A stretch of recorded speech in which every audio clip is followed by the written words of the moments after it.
A gym trainer comes to you and asks, my client is a long distance runner. When I assess in his endurance, is far better than any other clients who train for better body shape. So he has this doubt, what would the reason for these changes that have happened in him? And how are these two category of training different? And he also has a doubt, can I include weight training to my client who is an endurance long distance runner? So if you are looking for answers for these questions, then you are here with me today in the NPTEL conducted course on Introduction to Exercise Physiology and Sports Performance, to this module on adaptations to aerobic and anaerobic training. So I am Wing Commander Chandrasekhar Guru. I am a sports medicine specialist with the Armed Forces Medical Services, and I shall be covering this module under 3 parts. So let's get into the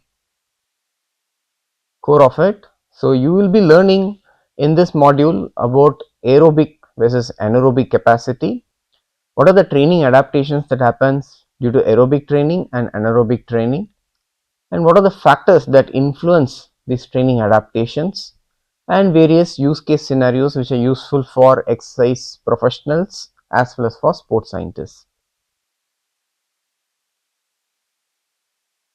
So what do you mean by exercise training? Exercise training broadly we can classify as aerobic training and anaerobic training. Under aerobic training, you mainly aim at increasing the cardiorespiratory function, increasing the blood flow to the exercising muscle, and also addressing the oxidative energy system to produce ATP.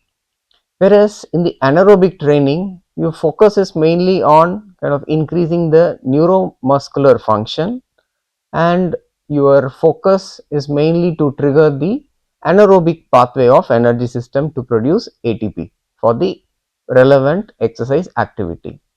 So with repeated bouts of exercise which are planned and systematic and performed over a period of time, you kind of induce the adaptations to this exercise training, and these cause physiological adaptations which are very specific, and what we have discussed earlier in another module, that is on exercise training principles.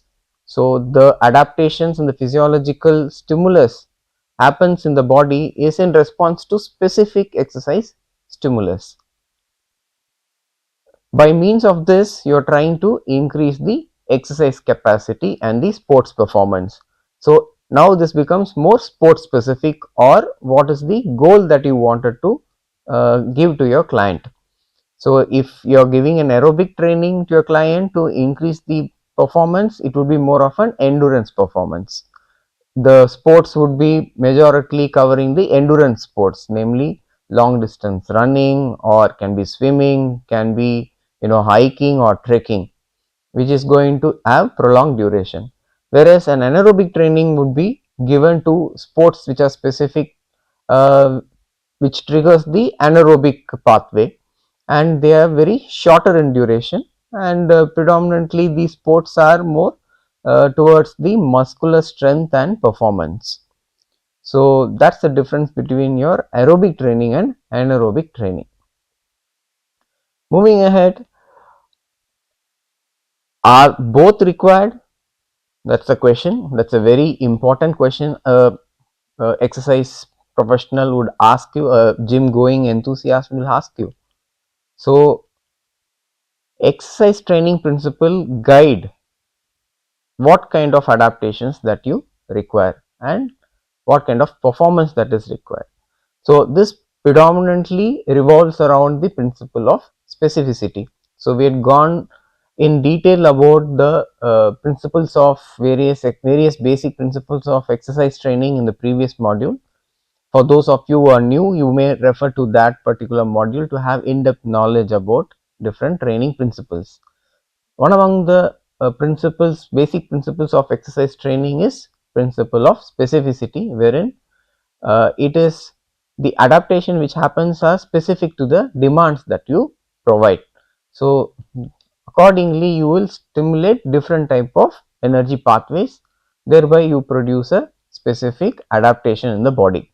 So the anaerobic sports will have repeated bursts of activity, and they are of short duration in nature. So because of which you will trigger predominantly the anaerobic pathway or anaerobic energy system, which again we have covered in the bioenergetics module. For those of you who are new, you can refer to that particular module for in-depth knowledge. Shortly, the bioenergetics or ATP, which is the energy currency to provide you the energy for the exercise, is derived from ATP, which is available in short or low quantity. Subsequently, it is refilled or replenished by your phosphocreatine pathway, thereafter by your anaerobic glycolytic pathway, then the oxidative mechanism using the carbohydrate and the fat as source. So in anaerobic sports, it is predominantly short duration activities. So you will require the triggering of energy pathway in terms of ATP and phosphocreatine as well as the anaerobic glycolytic pathway. So in order to have so one thing which I mentioned here is repeated bursts. Say for example, you take an example of boxing. Boxing will have bouts varying between 2 to 3 minutes, but then it happens in 3 different sets. So you will have 3 different bouts. So in between bouts you will have very short gap. So you will have to be, the boxer has to have that energy to perform that activity with full efficiency, which is again short duration, but then repeatedly. So the quality depends on the how well the individual is trained to trigger this pathway. The aerobic sports generally, is long duration, which we discussed earlier. So long duration predominant energy source is your aerobic energy source, that is your oxidative metabolic pathways derived from your Krebs cycle and the electron transport chain. So however, in these athletes also towards the end, they would also require a faster pace to complete the race. So there the demand placed is very high, high intense activity. So you also require immediate energy release. So you also require the anaerobic pathway. So though we differentiate saying that aerobic and anaerobic, both this group of people or athletes would require activation or adaptations in both the system. So it is important to remember that both would be required. However, which predominates depends on the type of sports. So it is sport specific. There is something a principle or a concept called as concurrent training, wherein you have both types of training happening in same athlete, that is found to improve the performance, whatever be the type of sports. But then if you want to have a predominant type of training that needs to be adapted in the body, say for example a wrestler. So as we discussed, you have 3 different wrestling bouts. The bout lasts for about 2 to 3 minutes. So your requirement is more towards the anaerobic pathway, but then because of different or multiple boats which is happening, and you want each boat to have highest quality or maximal performance, so the replenishment of ATP is also required, which again can happen from the oxidative. So a wrestler, probably for better performance, predominant energy source would be a anaerobic source, but then in order to have a maximal or a better performance, you also need to train the aerobic pathway as well. So in this case, a concurrent training will involve predominant training methods towards focus towards your anaerobic pathway. However, you also include the aerobic pathway along with the training protocol. So that involve inclusion of both your aerobic as well as anaerobic training methods in a particular session is called as the concurrent training method. So let's go with a case scenario. Ramesh is a wrestler. Wrestling requires maximal strength, which we know as per the sport specific. He needs it to defend and resist the muscular strength of the opponent. So his training program also includes some amount of slow running activities. Do you think the sport specific adaptation, that is maximal muscle strength, will be affected if he performs running? So we said that principle of specificity is there. However, we are now saying that a wrestler who has to have maximal strength should also have some amount of aerobic activities or aerobic training included in his program. So the question here is, will the adaptations that are acquired because of this aerobic or anaerobic training, will they get kind of dampened or reduced because of inclusion of a running program? So it's a very reasonable question. So let's discuss this. Muscle strength require anaerobic pathway, right? And it is of high intensity and short duration. But the competition involve multiple boards, which, as I mentioned before, the replenishment of ATP happens through aerobic pathway, and he has to be ready and fit to participate in the multiple boards during the day as well. So it's not necessary that only during the 3 different boards of that particular match he has to be prepared. He has to be prepared for the subsequent matches as well, which can be scheduled in the same day. So that requires aerobic muscle endurance as well. So inclusion of short running activities, not much of predominant in nature, can replenish this ATP which is exhausted because of the bouts.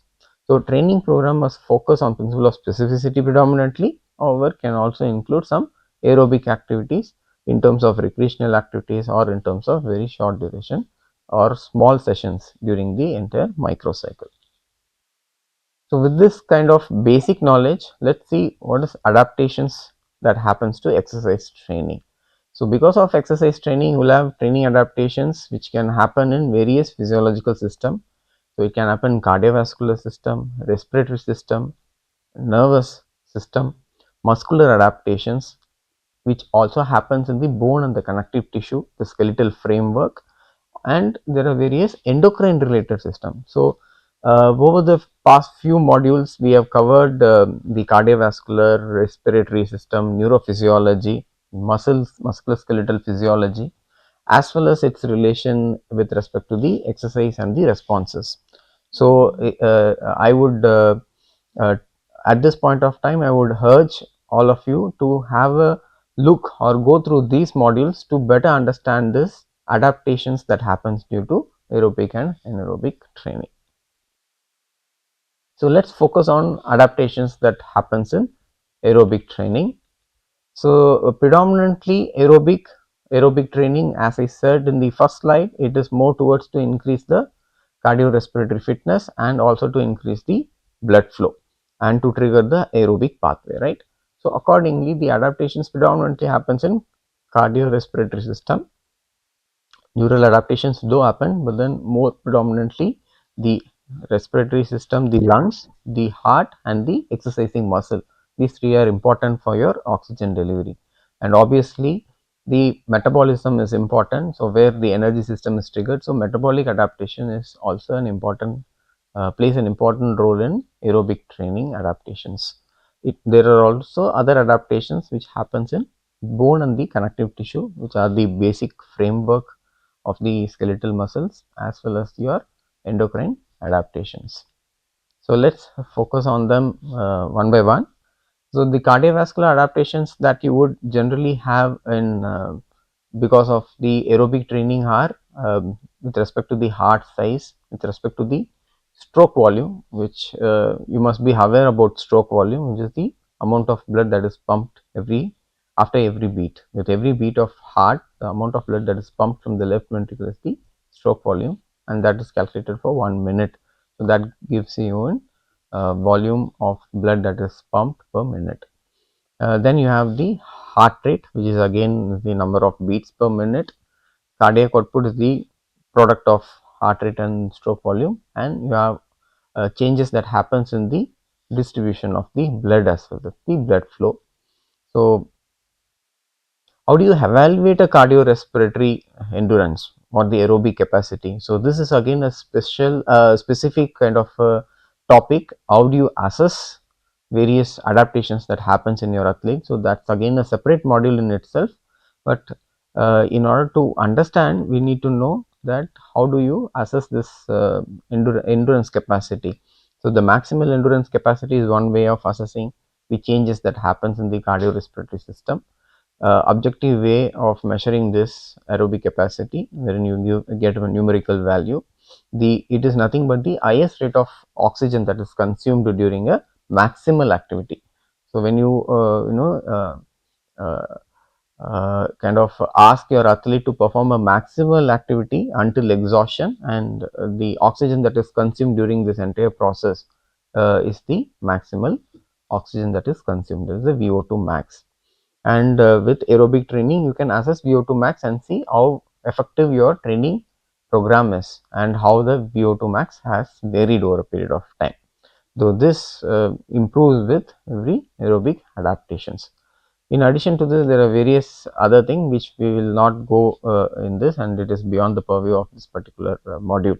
So those of you who are interested in knowing what are the other methods by which you can assess your endurance training, you are referred to that particular module, which is covered by Colonel Anup Krishnan.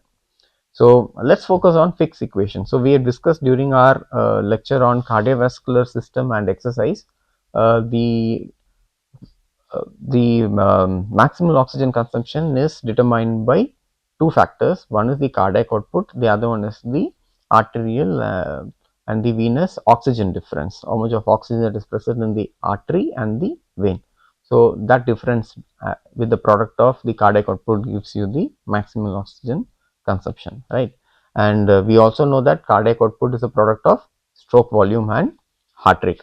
So when we further see the maximal oxygen consumption is nothing but the maximal stroke volume, the adaptations which happens in terms of maximal stroke volume, maximal heart rate, as well as to have the maximal arteriovenous oxygen difference. So all these three, when they reach the maximum, you have a maximal oxygen consumption. It's as simple as that.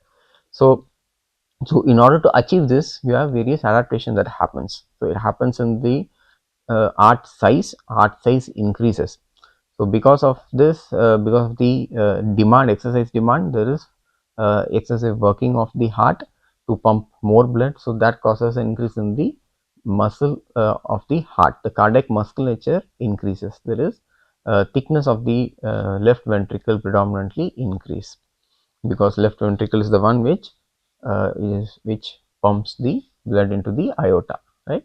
So the next thing is you also have increase in the volume as you get trained with aerobic form of methods. So this also increases the volume of the left ventricle. So left ventricle volume also increases, left ventricle thickness also increases. And this particular adaptation which happens in the athlete's heart is termed as the athlete's heart. So the athlete's heart is a condition which is a normal variant in case of trained individuals, wherein you have increase in the thickness of the heart.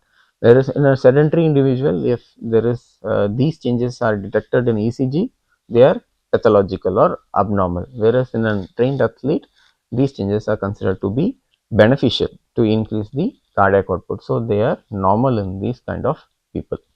And these adaptations which happens are again specific to training. So we discuss about principle of specificity. So the adaptations that happens which increases the thickness or which increases the volume is very specific to the training. So with endurance training, there is predominantly increase in the volume. So you will have more of a changes with respect to the increase in the volume of the left ventricle. But there also will be increase in the muscle mass as well, but then it is not so predominantly reflected as compared to the volume in case of endurance training, whereas it is the other way around in case of what do you call as anaerobic training. Anaerobic training has predominant increased thickness of the muscle mass because of the increased peripheral system that is there in the peripheries. So because of which the thickness is more as compared to the volume. So that is the difference in the adaptation that happens in the cardiovascular system with respect to aerobic training and anaerobic training. So these training adaptations are not permanent. So with detraining, that what do you mean by detraining? The individual is not exposed to regular repeated bouts of training. So exercise training is all about repeated programmed exercise training, right? So that is absent. So if that is not there, then these adaptations slowly come back to normal, which was before the exercise state. So these are reversible. So that is an important thing that one needs to note. Let's focus on stroke volume and heart rate. So at rest and the submaximal rate of exercise, there is increase in the stroke volume predominantly because of the increase in the heart size. So when the size is more, obviously the volume that is being pumped will increase. So the heart volume is more, because of which your end diastolic volume is also increased. So we know that diastole is the phase when the heart relaxes and the blood gets filled up, right? So if your volume is more, so obviously the filling of blood is more. So end diastolic volume is more. So if the end diastolic volume is more, when the heart pumps, so it can pump more blood out into the are possible because of increase in the volume of the heart or increase in the size of the heart, which results in increasing the end diastolic volume. Moreover, what happens is because of this already increased stroke volume, so we know that cardiac output is maintained throughout the rest as well as the submaximal exercise. So this particular, because the stroke volume has increased, so there is not much of a need for the heart to pump faster. So the rate decreases. So because of the increase in the adaptations that happens in the heart size, the heart rate as such decrease. So you will find that as the individual gets trained in aerobic methods, over a period of time the heart rate will gradually decrease. So that's an important thing that one needs to know. So that's an indirect measure by which you can say that you can assess and monitor that whether your training methods are having some adaptations or not. So increase in muscle mass also increases the force by which the muscle can pump, the heart can pump. So that again increases your ejection systolic volume. So that also increases your stroke volume. So because of which, as we discussed, the resting heart rate is lower. So with every week of training, the studies have shown that at least one beat of the heart rate reduces by 1 beat. So you can have a one of the easiest measure to monitor is monitor the resting heart rate. We have discussed in the cardiovascular system and the exercise the method to measure the resting heart rate. So I would urge you to refer to that particular module to have an idea of how you measure your resting heart rate. So the elite endurance athletes, however, have a certain kind of normal variation because of these adaptations, wherein their heart rate goes even below the normal range. So we know that normal range is 60 to 100 beats per minute, right? So this heart rate, resting heart rate range falls even lower, as lower as in world class athletes. It is found as lower as 40, even 30, between 30 and 40 beats per minute as well. So that's the kind of increase in the size which has compensated for the requirement for the heart to beat faster. So these are the changes that happens in the heart. One more important aspect is we also learnt in the previous module that heart rate recovery is again an important measure for cardiorespiratory fitness, right? So this is also a key adaptation. Because of this key adaptation, the individual post exercise is able to bring back the heart rate from a high or maximum level of heart rate to a base level of heart rate. So that the rate at which the heart rate recovers back to the resting state is also pretty fast. So this again is an important measure, that indirect measure by which a coach or a trainer can assess whether your training which you are giving to the athlete is properly being adapted, the training is giving you the proper result or not. So that's how significant lowering of heart rate to standard is submaximal work rate is a hallmark of endurance training. So this is a key point from this slide. So this is most commonly used submaximal test to assess the aerobic endurance is the Aston Rhyming 6-minute cycle ergometer test, nothing but a cycle test wherein you ask the individual to perform an activity over 6 minutes at fixed rate. So with fixed demand, you measure the how the heart rate varies, and that is indirectly extrapolated to the oxygen consumption based on the things which adaptation that has happened in the heart, by which you can assess the VO2 max of the individual. Not doing a maximal test, you are doing a submaximal test, but then you are indirectly estimating the maximal oxygen consumption. So, this again dealt in detail by Colonel Hanup in this module on assessing exercise testing. So, let us discuss a case. So, Sneha started a training 1 year before. Her resting heart rate was 80 beats per minute. With endurance training over a period of 1 year, she found that our average 1 week resting heart rate has dropped down to 54 beats per minute. A doctor during a participation medical found features which is suggestive of left ventricular enlargement in the ECG, and she was worried about the ECG because I've suddenly found some new changes. And what will be the advice to Sneha with respect to the training as a clinician, what you would have given? So, we have discussed about the changes that could happen in the heart. So, because of the changes that happens in the heart of the athlete's heart, you have certain changes in the ECG as well. So, in endurance trained people more than 50 weeks, here is the 1 week, 1 year is the length of training, duration of training that the individual has undergone. So, in such case of individuals who have prolonged consistent training, the adaptations happens, and that's called as athlete's heart, right? So, you have lower resting heart rate. So, here it is about 54 beats per minute. It's called as sinus bradycardia, and you have the enlarged left ventricle. Here the endurance training, so you have more of a volume increase in the volume, so you have a more of a enlargement, and you also have some amount of left ventricular hypertrophy. So, these are normal changes in an endurance trained athletes. So, however, this needs to be differentiated from a disease. So, it is important, that's why it is important that an athlete before starting any kind of training has to undergo a pre-participation medical. So, you get to know even before starting the training whether these changes are there or not.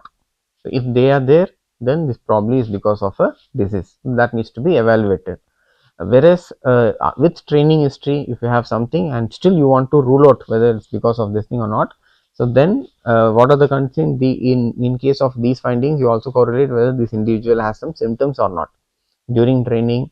Any particular kind of cardiovascular symptom in terms of chest pain or easy fatigability or increased sweating. So, these are certain symptoms. There is more of breathlessness, exertional dyspnea, what we call. So, if these are there, then that means it's more of a pathological reason.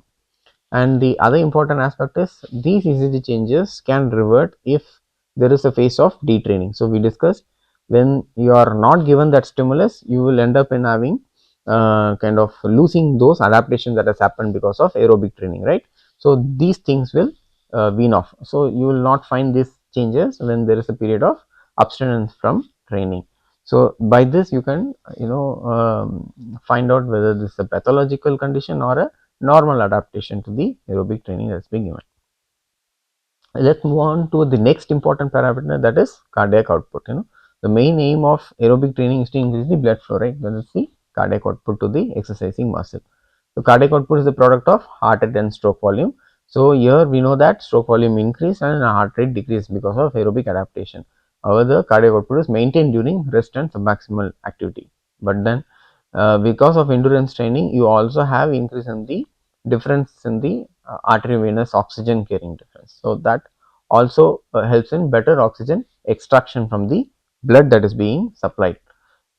This increase in cardiac output is the reason for increase in the VO2 max as well. So, we come back to the fixed equation. VO2 is equal to cardiac output into AV minus O, A minus V of the oxygen difference, right?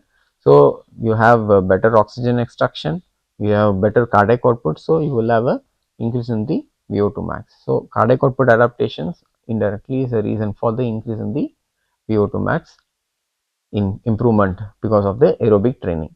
So, in untrained individuals, this can go up to 14 to 20 liter per minute, whereas in case of individuals who are trained with aerobic training, it increases up to 25 to 30 liters.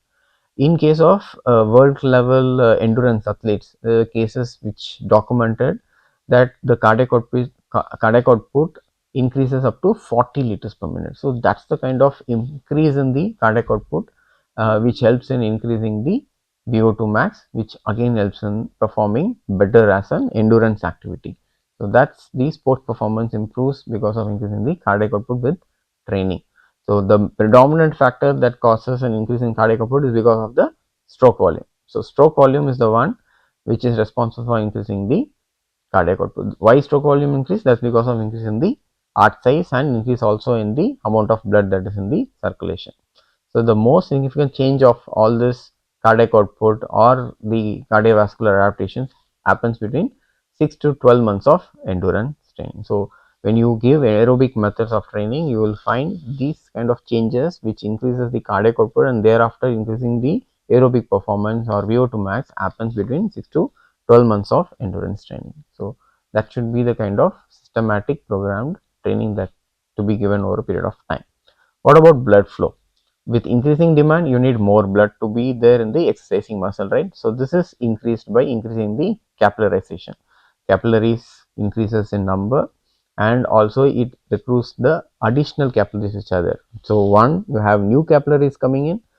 Two, you also recruit the existing capillaries to supply more blood, and you also the body also tries to effectively redistribute the blood flow. So we studied in cardiovascular system and exercise module that depending on the need, the body diverts the blood. So you have exercising muscle, the blood from this splanchnic circulation, that is from your intra-abdominal organs, the blood flow is redistributed towards your exercising muscle. So that is done more effectively with kind of adaptation that happens. You also have increase in the total blood volume. So these are the reason by which you have increase in the blood flow.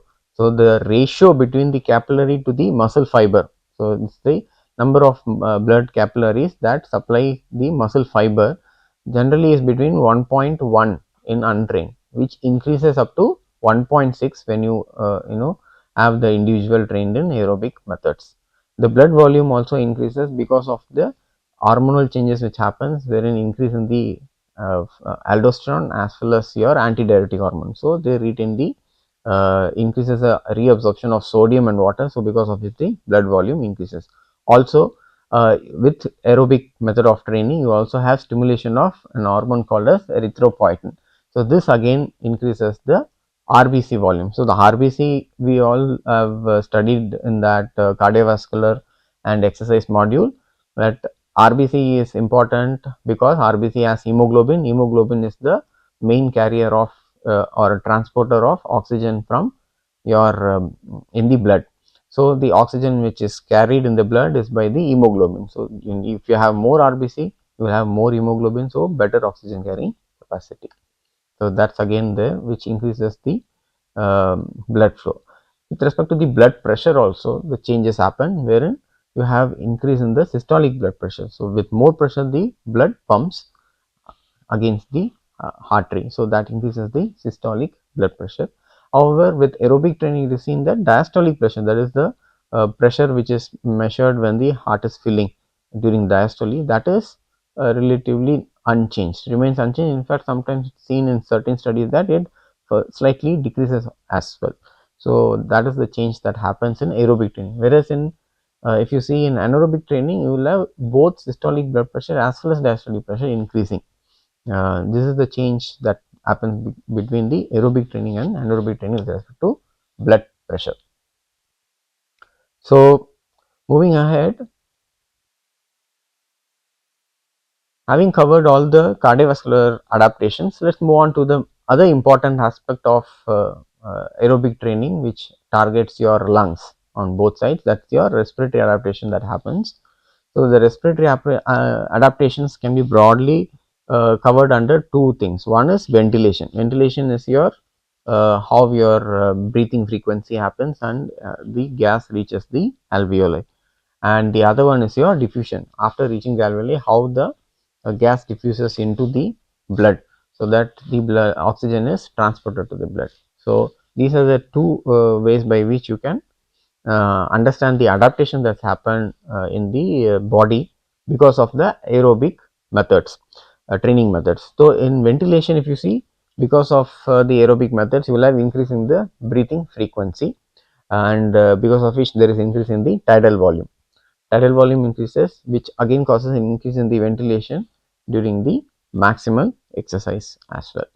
And if you see a diffusion, you will have increased in the blood flow, because opening up of more diffusion, respiratory alveoli system, the at the level of respiratory alveoli, you will have more capillaries opening up, which causes increase in the diffusion, gaseous exchange between the from the lungs into the body. Moreover, you will also find that the apical zones, the topmost zones of the lungs, generally they are not involved in untrained people to a lesser extent in terms of gaseous exchange.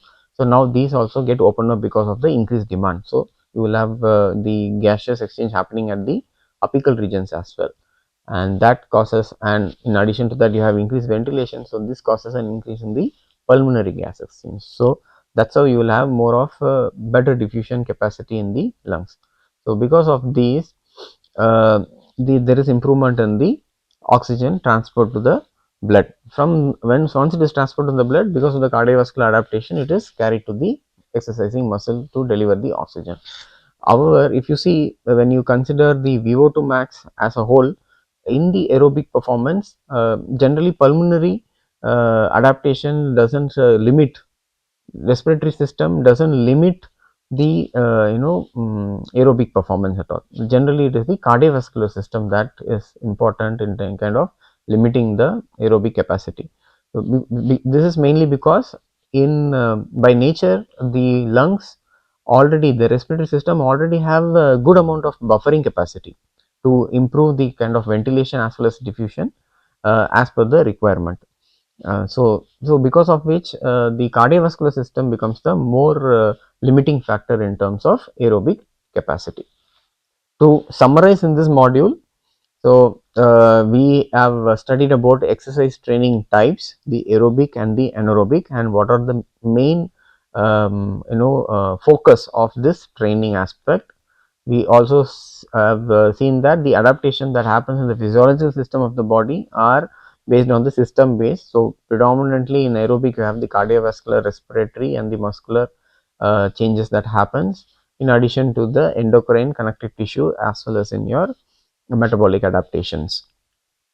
The cardiovascular adaptation is predominantly largely is because of the increase in the heart size, increase in the kind of systolic pressure that is created because of the muscle mass, as well as increase in the volume, that both resulting in increase in the stroke volume, and which is a reason also for reduction in the heart rate as well. And the because of the changes in the stroke volume and the heart rate, you have increase in the cardiac output. So maximal cardiac output is the main reason why you have increase in the maximal oxygen consumption in the body. Further, we also saw about the respiratory system, the changes which happens in terms of the ventilation and the diffusion, and we also saw that the respiratory system is not a limiting factor in terms of aerobic capacity or aerobic performance. So for those of you who are further interested in studying in depth, I would recommend these standard textbooks on exercise physiology, a very good source for you to have in-depth knowledge. Thank you so much.